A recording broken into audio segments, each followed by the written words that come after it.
He thought now to tell us what's caught his eye inside the papers. Good morning. Good morning. Starting with a story inside the Daily Mail. Why we all need a hand to hold in hospital. Only 2 in 5 patients get, no, 3 in 5 get a visitor, 2 in 5 don't.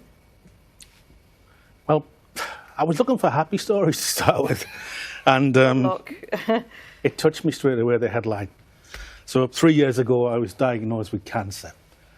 And I was, in 24 hours, I was on the operating theatre, on a table, a massive operation. And I woke up on the ward and I got frightened.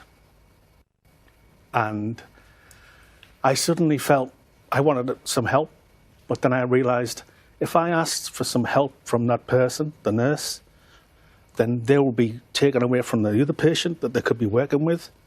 So very quickly, my problem became a shame that I was asking for something. But then something major happened. The nurse actually stopped what she was doing, came over and grabbed my hand. And that allowed me to cry.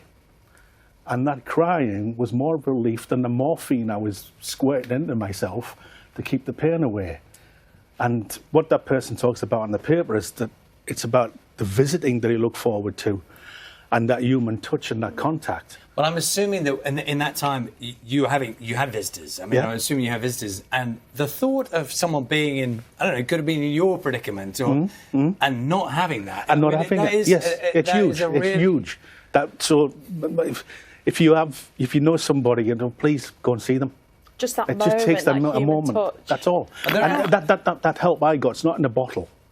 Yeah. You know, it wasn't taught in an academy. That person just realised something, picked up a vibe, and helped me out enormously. And there are organisations, charities and whatever, who do work in hospitals doing just that. Yes, exactly. Just talking to people who maybe haven't got someone with them. Yeah, one morning a person came in and just said hello. And that was nice. And also, as I'm aware, I wasn't taking anybody else's time for them to come and look after me. You shouldn't feel like an inconvenience, though, in a hospital. You Well, I did not feel like an inconvenience to my family. You know, oh, yeah, I've got ill and I didn't really want to, and now you've got to go through all this hassle and all the upset, and it's all my fault. So you have that guilt to deal with as well as the pain and the risk. For everyone now, how are you? I'm great. Thank you very much. Thank you. We need to. Yeah. So you picked out a story. This is a story from The Guardian. Women better than men at disguising the symptoms of autism. We're talking more and more about autism and other conditions as well at the moment. What's this about? Well, I'm not qualified to talk about autism. I've met some autistic people, and I'm not qualified to talk about who's better than a man and a woman. But if you were to ask me to read that piece out, you'd suddenly find out that I'm dyslexic. And I can hide it now with my glasses in my pocket, and I'm not going to read anything or write anything.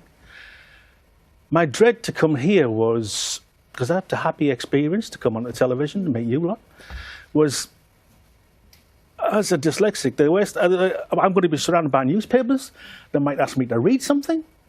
Now I'm 5 years old and I've been asked to do my spellings and I don't get it right, so I get into trouble. So it still takes you back to that child. Immediately. And the time with the story is this about people disguising symptoms of a condition. Yeah, I find that's something that you can relate to. Yes, so I in the 60s when I was growing up as dyslexic, that word was never even used.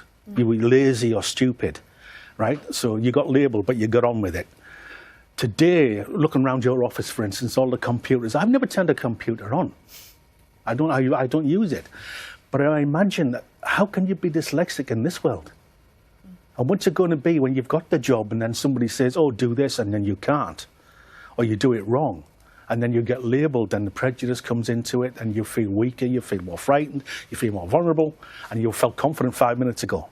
And what's worrying in this, and not just women but men as well, is called social camouflage. And so we'll see things, we'll feel that we're struggling, and because we don't want to fit in, we hide them, and then we don't get the help that we need from an early age. Yeah, because you're not going to ask for it, because you're going to stand out as the wrong one, or you might be the naughty kid in class, because that's how you handle it, by trying to, or the fighter, you know, trying to be strong, and oh, I can do this, I can do that. For me, I couldn't read and write properly at school, so I drew pictures, and here I'm sitting drawing pictures. Well, I tell you what, By way of a first go at reviewing the newspapers today, I can't think of someone who's shared more about themselves in such a short space of time. Yeah. Which is a good thing. Definitely. No, I wasn't saying that's a bad thing. That's good because people get to know you. They will listen more to what your thoughts are on other issues. So I think that's great. So well, I am aware there's you people can out come there back who've got children who are dyslexic. Yeah. I'm a patron for dyslexia in Australia, New Zealand, Japan, England, America, and I feel for them. My son, he's dyslexic, you know, and so my father and my brother. It's very hereditary in the male gene, you know. So. And important not to be ashamed of those early symptoms. Not at all. Don't be ashamed of anything you are. Like you said, I said something that you brought me out, and I don't feel ashamed because of who I am, and you allowed me to do that. You're going to come back in an hour's time, have a look through some more. Yep, correct. Look forward to it. We're going to have the